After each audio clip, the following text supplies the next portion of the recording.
نحمده ونصلي على رسوله الكريم أما بعد فأعوذ بالله من الشيطان الرجيم بسم الله الرحمن الرحيم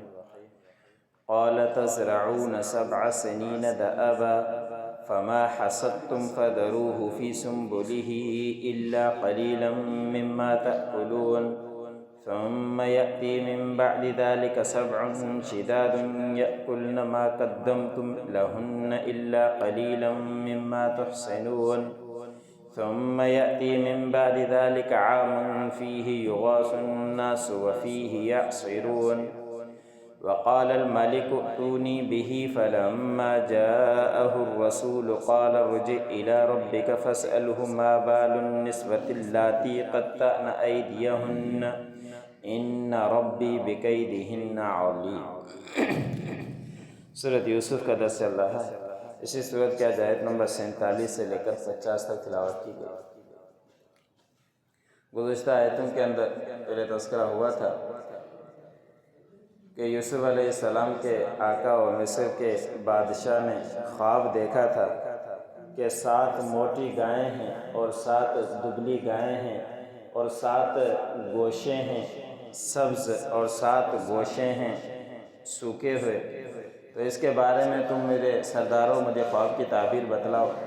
تو انہوں نے کہا کہ یہ وہمی خیالات ہیں، اس کے خواب کی کوئی تعبیر نہیں ہوتی، کسی نے بھی نہیں بتلائی۔ اس وقت وہ شخص جو جیل سے آزاد ہوا تھا، جیل والوں کو جو حضرت یوسف علیہ السلام نے خواب بتلایا تھا کہ تم میں سے ایک آزاد ہوگا اور ایک کو سولی پر لٹکایا جائے گا، پھر یوسف علیہ السلام نے ان سے فرمایا تھا کہ جب تم آزاد ہو جاؤ تو اپنے آقا کے سامنے جا کے تذکرہ کر دینا کہ ایک بے گناہ شخص بھی جیل کے اندر قید ہے، تو وہ بھول گیا، بادشاہ کے سامنے تذکرہ نہیں کر سکا۔ اور کافی سال کے بعد اللہ رب العزت نے فرمایا کہ 7 یا 9 سال کے بعد پھر یہ خواب دیکھا بادشاہ نے، تو اس وقت وہ بندہ وہاں موجود تھا۔ اس وقت اس کو یاد آئی کہ مجھے بھیجو، میں تمہیں خواب کی تعبیر بتلاتا ہوں اس بارے میں۔ پھر وہ جیل کے اندر آیا تھا اور یوسف علیہ السلام سے فرمایا تھا کہ اے یوسف، اے سچے، مجھے اس خواب کی تعبیر کو بتلاؤ۔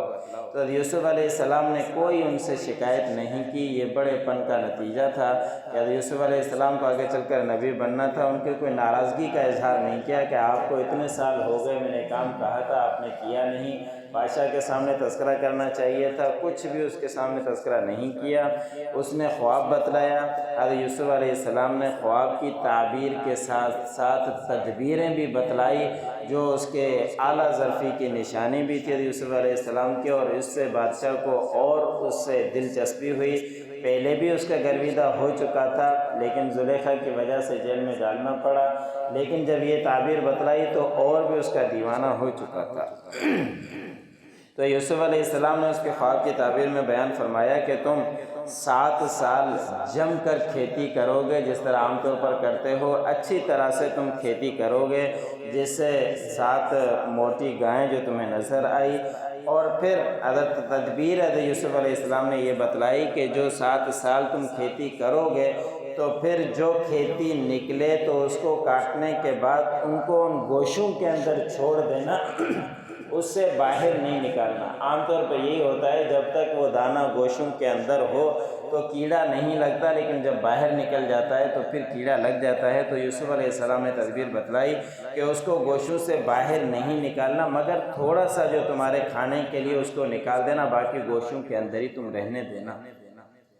پھر یوسف علیہ السلام نے فرمایا کہ یہ 7 سال تو بڑے کھیتی کے ہو گئے تمہاری آبادی کے، جو 7 گائیں جو دیکھی تھی موٹی، اس کے بعد 7 سال تمہارے اوپر سخت آئیں گے، اور وہ دبلی گائیں ہیں کہ 7 سال بڑی ہی سخت تمہارے اوپر آئے گی۔ پھر جو تم نے بچا کر رکھا تھا اس میں سے تھوڑا تھوڑا کھاتے رہنا،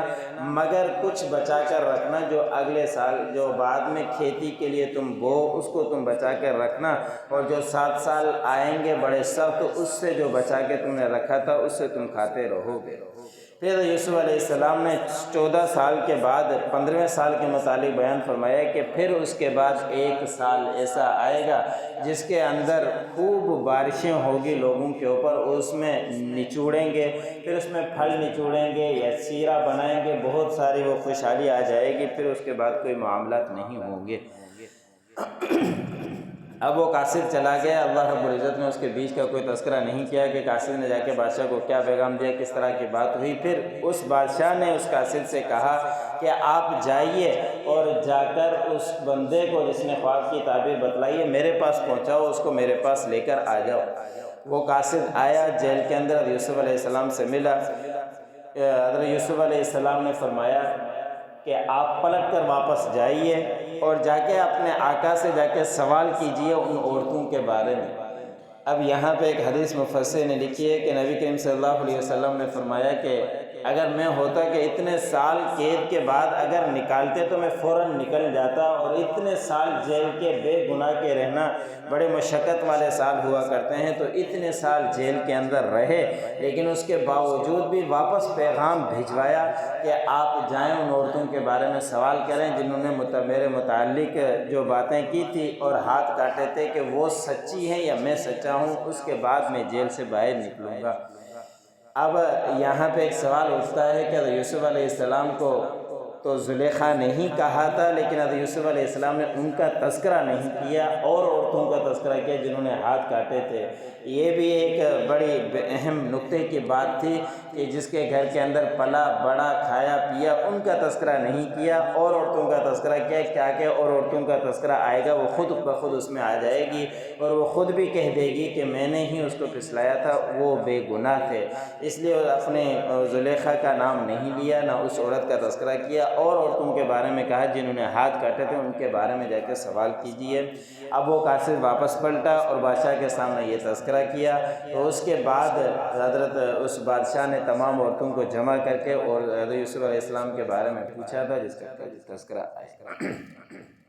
قال تزرعون 7 سنین دأبا، حضرت یوسف علیہ السلام نے خواب کی تعبیر بتلائی کہ تم 7 سال کھیتی کرو گے جم کر، فما حصدتم فذروه فی سنبلہ، اور جو کچھ تم کھیتی کاٹو پر اس کو چھوڑ دینا ان کے گوشوں میں، الا قلیلا مما تأکلون، مگر تھوڑا جو کچھ تم کھاؤ گے۔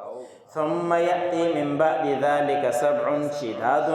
پھر اس کے بعد آئیں گے 7 سال سخت، یأکلن ما قدمتم، پھر وہ کھاؤ گے جو کچھ تم بچا کر رکھا تھا، لہن ان سالوں کے لیے کہ سالیوں کے لیے، الا قلیلا مما تحصنون، مگر تھوڑا جو تم آگے چل کر بوؤ گے اس کو بچا کر رکھنا، باقی رکھو گے باقی سب تم کھاؤ گے۔ ثم یأتی من بعد ذلک عام، اور پھر ان 14 سال کے بعد ایک سال آئے گا، فیہ یغاث الناس وفیہ یعصرون، کہ اس میں لوگوں کے اوپر خوب بارش ہوگی اور وہ بڑے ہی خوشحال سال ہوگا۔ وقال الملک ائتونی بہ، اور بادشاہ نے کہا کہ اس کو میرے پاس لے کر آؤ۔ فلما جاءہ الرسول، پس جب یوسف علیہ السلام کے پاس قاصد آیا، قال ارجع الی ربک، حضرت یوسف علیہ السلام نے فرمایا کہ واپس پلٹیے، اپنے آقا سے جا کے سوال کیجئے، ما بال النسوۃ اللاتی قطعن ایدیہن، کہ ان عورتوں کا کیا حال ہے جنہوں نے اپنے ہاتھوں کو کاٹ دیا تھا کہ وہ صحیح ہے یا میں صحیح تھا۔ ان ربی بکیدہن علیم، بے شک میرا پروردگار ان کی تدبیروں کو جاننے والا ہے۔